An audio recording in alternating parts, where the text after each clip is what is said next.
yang berjudul Solusi IoT untuk Pemantauan Lingkungan secara Real Time. Di sini kami beranggotakan yang pertama, saya sendiri, Ferry Sanjaya, Eja Prasetyo, Saya Edowardo, dan Rifki Ramadhani. Nah, untuk yang pertama itu akan dibacakan oleh Edowardo. Pada Edo, saya persilahkan. ya baiklah.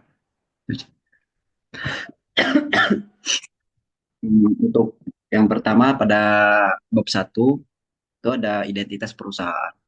Nah, nama perusahaan yang akan kita dirikan adalah Evisio Evir Eviro Monitor yang merupakan usaha berbasis teknologi.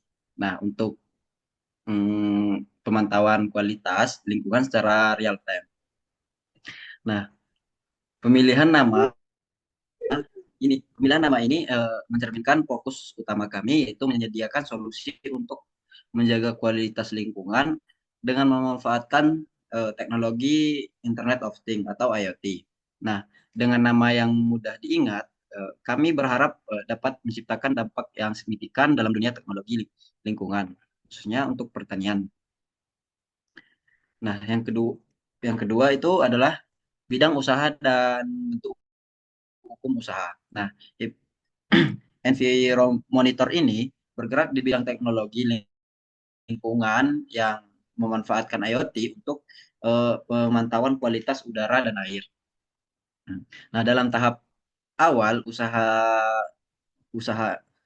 usaha ini belum memiliki badan hukum. Namun kami berencana untuk mendaftarkan usaha ini sebagai badan hukum resmi setelah mendapatkan dukungan pendanaan.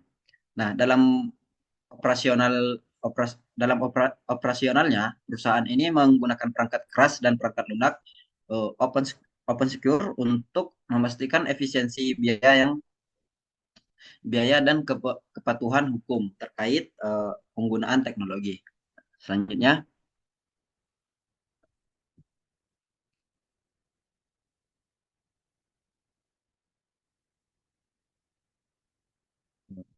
di sini ada visi misi kami dalam perusahaan. Nah, untuk visi kami sendiri menjadikan pelopor dalam solusi teknologi IoT untuk pemantauan lingkungan lingkungan, mendukung keberlanjutan ekosistem dan meningkatkan kualitas hidup masyarakat. Nah, untuk misi kami di sini ada 4. Yang pertama itu adalah mengembangkan teknologi IoT yang efisien dan terjangkau untuk pemantauan lingkungan. Yang kedua, memberikan akses mudah ya bagi masyarakat untuk memahami kualitas lingkungan mereka. Nah, yang ketiga itu mendukung pengambilan keputusan berbasis data oleh pemerintah dan pemangku pemangku kepentingan. Dan yang terakhir, menyediakan layanan yang inovatif dan terpercaya untuk menciptakan lingkungan yang lebih bersih. Selanjutnya,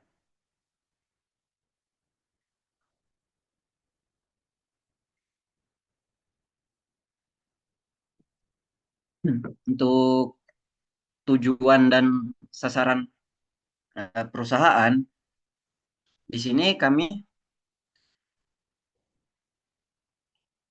untuk tujuan utama Eviro Monitor ini adalah menyediakan solusi teknologi untuk pemantauan kualitas lingkungan yang berfokus pada pengurangan polusi dan peningkatan kesadaran masyarakat. Sasaran perusahaan kami mencakup beberapa hal. Yang pertama itu pemerintah dan lembaga lingkungan yang membutuhkan data real,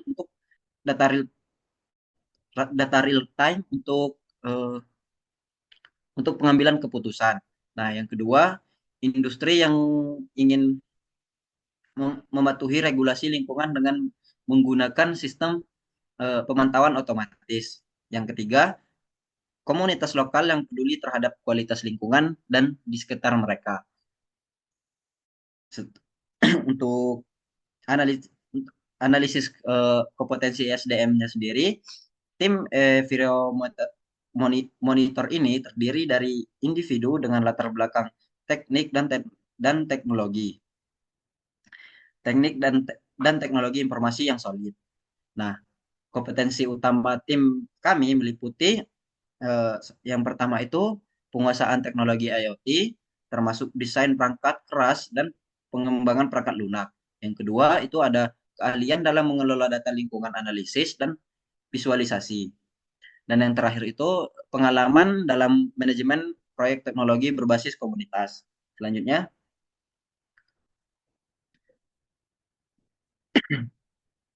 untuk analisis SWOT, yang pertama itu ada strength atau kekuatan. Nah, untuk strength atau kekuatan sendiri mencakup tiga hal. Yang pertama adalah teknologi inovasi berbasis IoT, data real time yang relevan untuk berbagai pemangku kepentingan. Setelah itu, yang terakhir adalah tim yang berkompeten dan berpengalaman.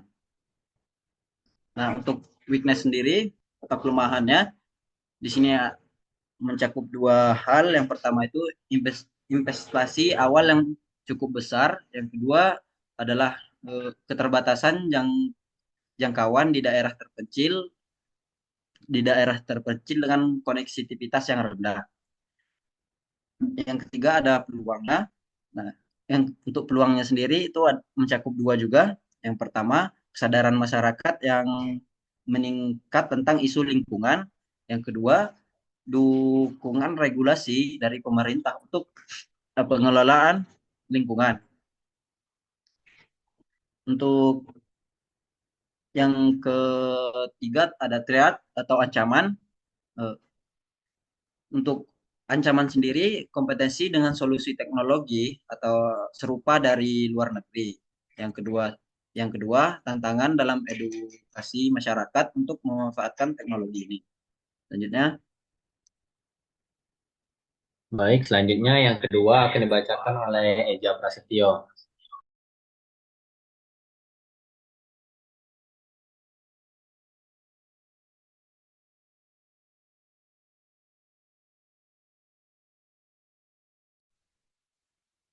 mic-nya aja. Baik, selanjutnya di sini ada bab 2 yaitu tinjauan literatur. Pada poin 2.1 yaitu konsep Internet of Things atau IoT. Internet of Things atau IoT adalah jaringan perangkat fisik yang saling terhubung melalui internet untuk mengumpulkan dan bertukar data. Konsep ini melibatkan perangkat seperti sensor, aktuator, dan komputer yang bekerja secara otomatis untuk memberikan solusi pada berbagai sektor, termasuk kesehatan, manufaktur, transportasi, dan lingkungan. Dalam konteks pemantauan lingkungan, IoT memungkinkan pengukuran parameter kualitas udara, seperti tingkat partikel PM2,5 atau dan PM10, karbon monoksida, serta parameter air seperti pH dan tingkat oksigen terlarut atau DO. Data dari sensor ini dikirim ke platform berbasis cloud untuk dianalisis, yang kemudian dapat digunakan oleh pemangku kepentingan untuk mengambil keputusan berbasis data.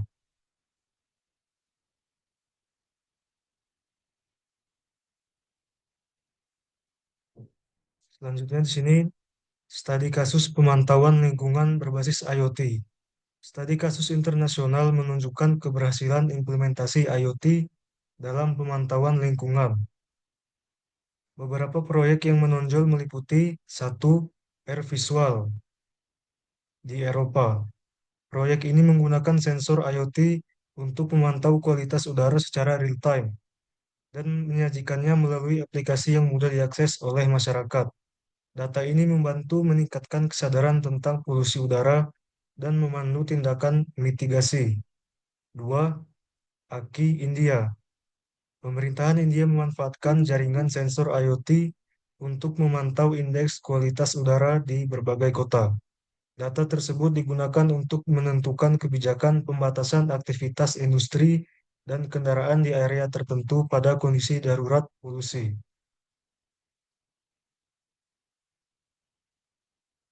Pada poin 2.4, potensi implementasi di Indonesia. Dengan tingkat polusi yang tinggi di beberapa kota besar dan kesadaran masyarakat yang semakin meningkat tentang pentingnya kualitas lingkungan, Indonesia memiliki potensi besar untuk mengadopsi solusi IoT. Proyek ini bertujuan untuk yang pertama memberikan data real-time kepada masyarakat, pemerintah, dan industri. Yang kedua, mendukung kebijakan berbasis data dalam pengelolaan lingkungan.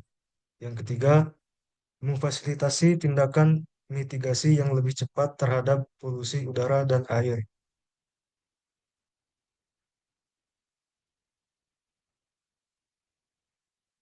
Selanjutnya, 2.5 tantangan dan peluang.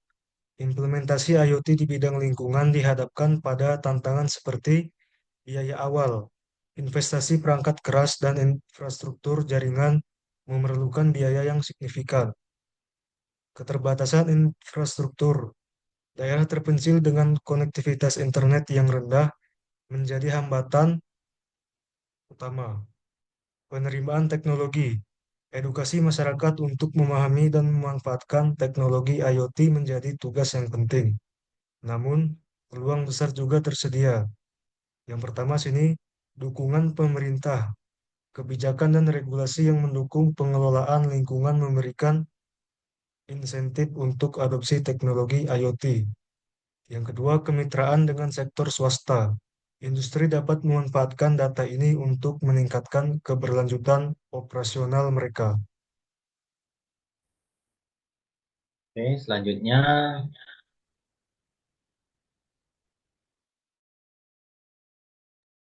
3.1 desain sistem. Sistem pemantauan lingkungan yang dikembangkan oleh Enviro Monitor dirancang untuk memberikan data kualitas udara dan air secara real time.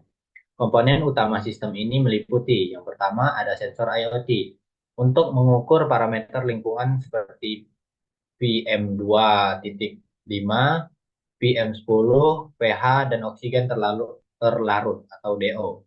Yang kedua ada gateway, berfungsi sebagai perantara untuk mengirimkan data dari sensor ke platform cloud menggunakan protokol MQTT.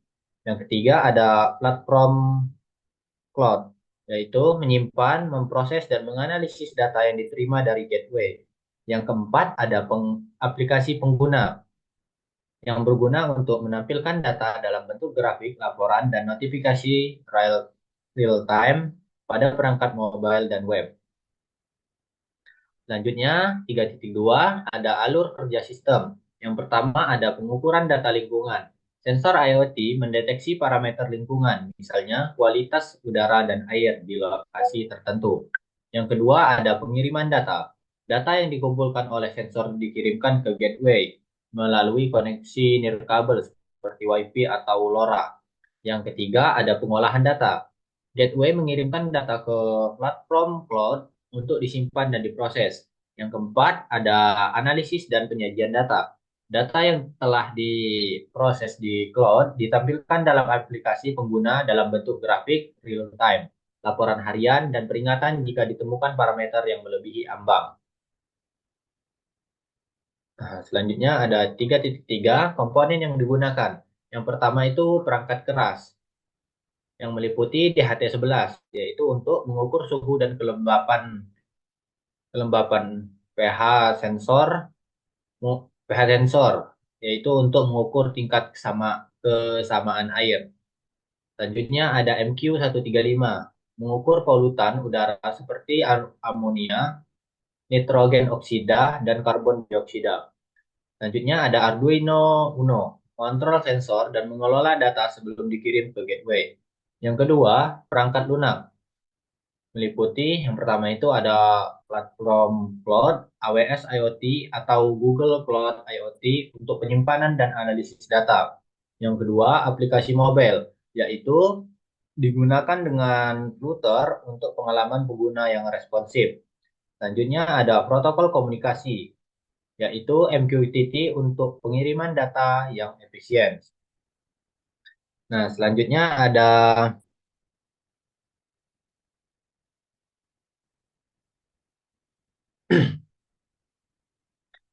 ada jadwal pelaksanaan. Proyek ini akan dilaksanakan dalam 3 tahap. Tahap pertama, perancangan sistem, yaitu memerlukan waktu 1 sampai 2 bulan. mengidentifikasi kebutuhan perangkat keras dan perangkat lunak. Yang selanjutnya merancang arsitektur sistem IoT. Nah, ya, di tahap kedua, pengembangan dan pengujian itu waktunya 3 sampai 4 bulan. Pengembangan perangkat lunak dan integrasi dengan perangkat keras. Pengujian lapangan untuk memastikan akurasi dan keandalan data. Tahap ketiga, implementasi dan pemeliharaan berjalan. Implementasi di lokasi target. Pemantauan performa dan peningkatan sistem berdasarkan umpan balik pengguna. Selanjutnya akan dilanjutkan oleh Rifki Ramani.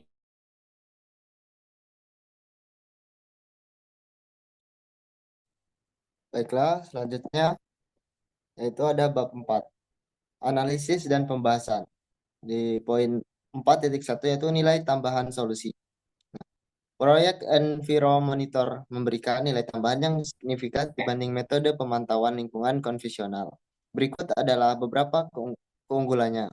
Yang pertama ada efisiensi, yaitu data lingkungan dikumpulkan secara otomatis dan real time tanpa memerlukan pemantauan manual yang memakan waktu. Yang kedua ada aksesibilitas, yaitu informasi dapat diakses dengan mudah oleh masyarakat umum, lembaga pemerintah, dan sektor industri melalui aplikasi berbasis web dan mobile. Yang ketiga, ada kecepatan respon, yaitu sistem memberikan peringatan real-time jika parameter lingkungan melebihi ambang batas, memungkinkan tindakan mitigasi yang cepat. Yang keempat, ada pengambilan keputusan berbasis data.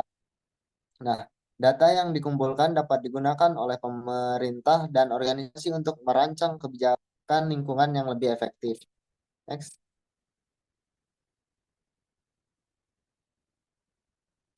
Lalu ada poin 4.2 yaitu dampak ekonomi dan sosial. Yang pertama ada dampak ekonomi.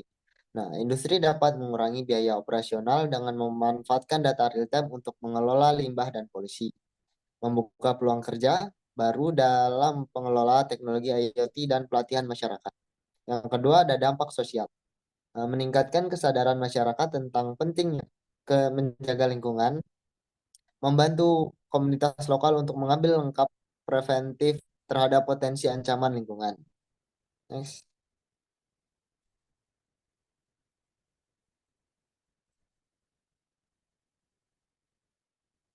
Di poin 4.3 yaitu tantangan implementasi. Yang pertama ada biaya awal.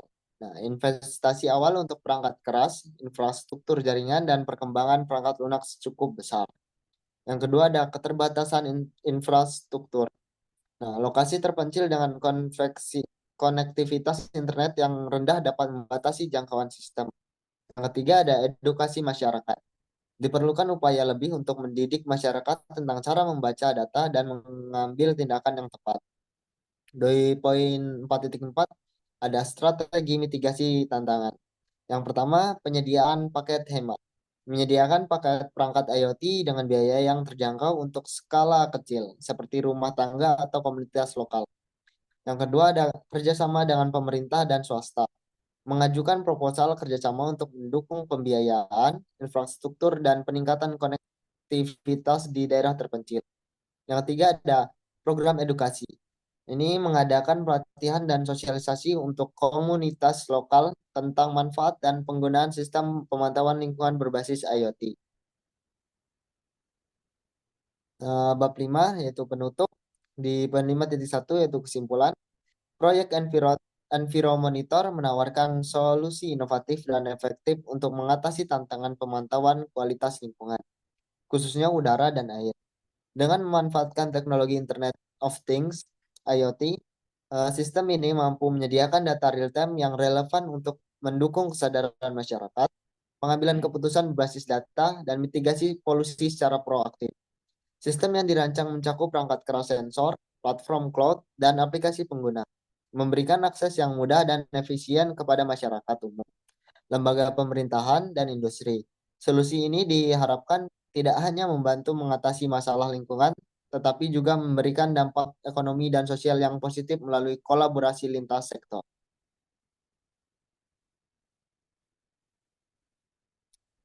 Di poin 5.2 yaitu saran, Untuk meningkatkan efektivitas dan keberlanjutan proyek ini, beberapa langkah yang dapat dilakukan adalah satu, pengembangan teknologi lanjutan, yaitu integrasi analitik prediktif untuk mendeteksi potensi polusi di masa depan. Penerapan solusi otomatis seperti penyaring udara atau air berbasis IoT. Yang kedua ada ekspansi dan skalabilitas. Ini menjangkau lebih banyak daerah, termasuk wilayah terpencil, dan meningkatkan infrastruktur jaringan. Menawarkan produk dengan berbagai skala, mulai dari individu hingga lembaga besar. Ketiga, ada kolaborasi yang lebih luas, yaitu berkolaborasi dengan pemerintah, lembaga penelitian, dan sektor swasta untuk mendukung pendanaan dan pengembangan teknologi. Yang terakhir ada melibatkan komunitas lokal dan proses implementasi untuk meningkatkan kesadaran dan keterlibatan. Empat, ada peningkatan program edukasi. Mengadakan pelatihan berkala kepada masyarakat dan pengguna untuk memaksimalkan manfaat sistem ini. Membuat panduan interaktif tentang cara membaca dan memanfaatkan data lingkungan.